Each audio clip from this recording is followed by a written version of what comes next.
What's up, guys? You read the title, you saw the thumbnail. Today, we're making cookies.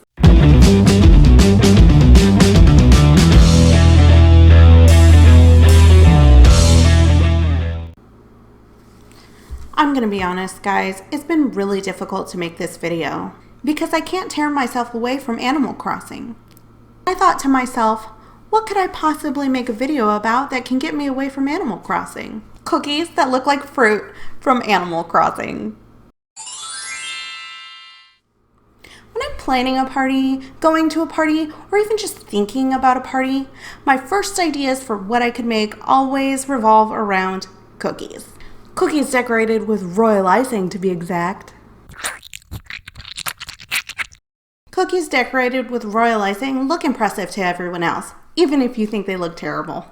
Stop. I know what you're thinking. Ashley, your cookies always turn out so great. How are you going to show me how to do it to where they look as good as yours? And the truth is, it's going to be difficult, but you'll get it. You just have to work real hard and eat the ones that you hate. The key to a well-decorated royal icing cookie is the icing. Let's make some icing. For this icing recipe, you'll need 3 tablespoons of meringue powder, 5 tablespoons of warm water, and 4 cups of powdered sugar. I'm adding the sugar 1 cup at a time and mixing in between. This prevents the powdered sugar from flying out of my bowl.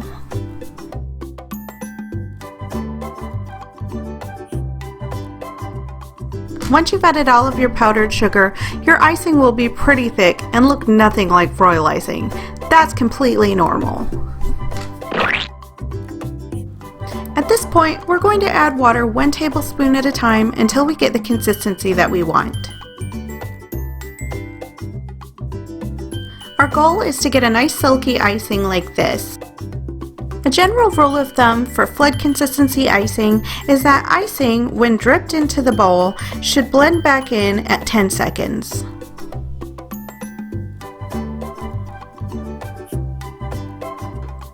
This icing looks ready. I'm going to be sure to keep my icing covered whenever I'm not using it. I use a wet paper towel over my icing if I don't have a lid while I'm working, and that'll prevent it from drying out. For the majority of our cookies, like the apple, we're going to decorate it in stages. We're going to add 1 color of icing, wait for it to dry, and then add the next. For our second type of cookie, we're going to use that same technique, but then we'll drop another color directly into wet icing. And when it dries, it'll all be flat.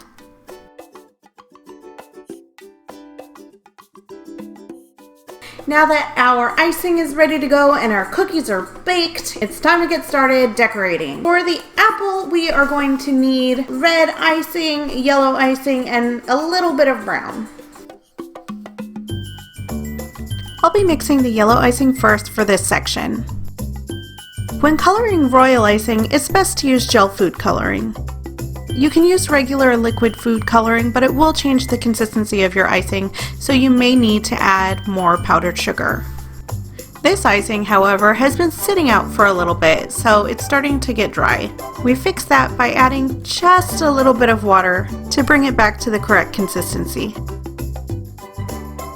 Using a piping tip and a plastic piping bag would be difficult for this amount of icing. Parchment paper cones are perfect for small amounts. I'm going to start by outlining the shape that I want. Once I have my shape, I just pipe my icing back and forth all the way across until I fill it. I have some gaps where I didn't fully connect my lines of icing. I'm using a toothpick to swirl the icing into those spaces. They do sell tools for this, but I feel like toothpicks work just as well, especially if you're just starting out. And there we go, first section finished. Before we do the red of the apple, I'm going to let the yellow dry a little bit longer, so I'm going to do the stem next. I'm going to omit the footage of me mixing this brown icing. I made it out of my yellow icing and it just did not go on a visually pleasing journey. Now that our first 2 colors are dry, it is time to add the red icing.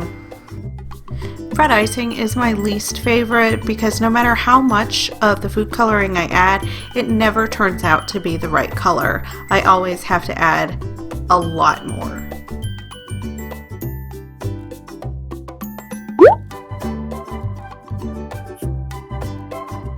To finish up this apple, I'm going to now add my red icing. Because this is a big area with a lot of little twists and turns, I did stop and start my outline. It's a little bit bumpy, but as long as your icing is the correct consistency, it should be easy to smooth out those lines with your toothpick.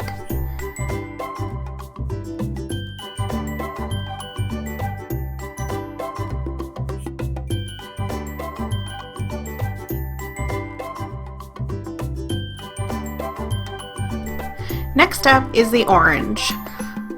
Well, not the color of food coloring, the orange fruit. This is the green for the stem of the orange.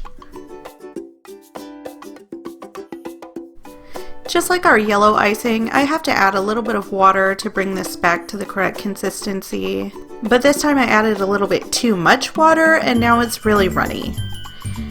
It sunk back in about 5 seconds. So now I'm going to add powdered sugar to this. And that looks about right.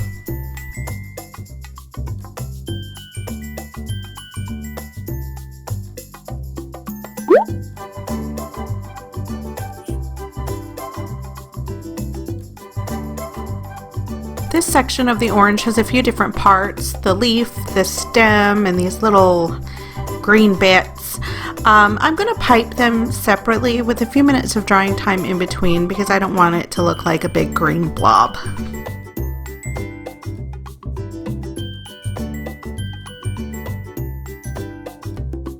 I messed up a little bit here on my outline, but it's easy to just pick up that mistake with a toothpick.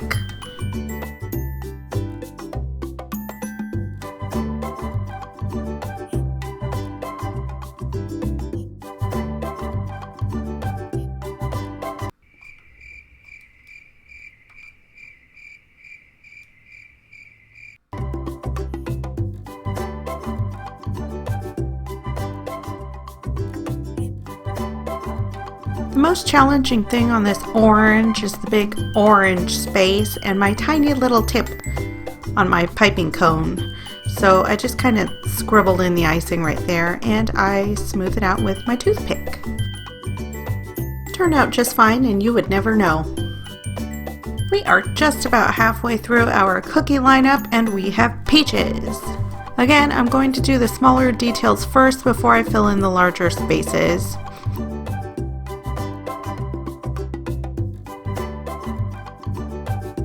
For this peach color, I mixed my red icing with some of the orange and added a little bit of white to get a peachy color.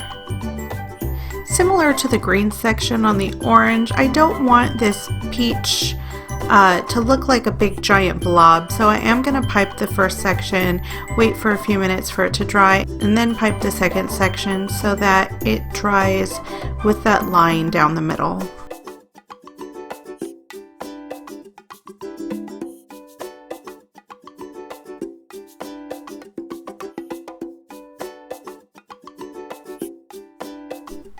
We're going to start our cherries out the same way as the other cookies. I'm piping the green for the stem and I'm going to wait for that to dry before I start adding the red. This cookie is different because after we add the red, we're going to add some white icing to make our little shiny spot. What this is going to do is allow that white icing to sink down into the red icing, and they will become one, instead of sitting next to each other like the red and the green icing.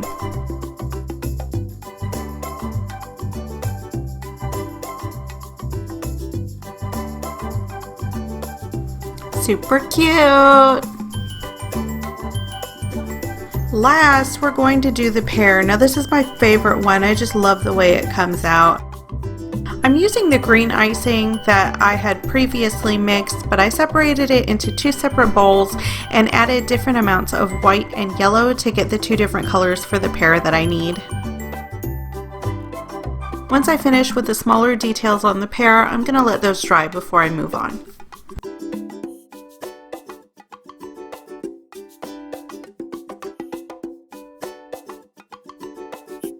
After this section is completely filled in and smoothed out, just like our cherries, I'm going to take my lighter color and immediately place that on top of my wet icing. It's so cute! I love it! And that's it! That's our last fruit! That's it, guys. I hope you enjoyed this video. I hope you had fun. I hope your cookies look great. If they don't, you just need practice. And with practice, you'll have cookies.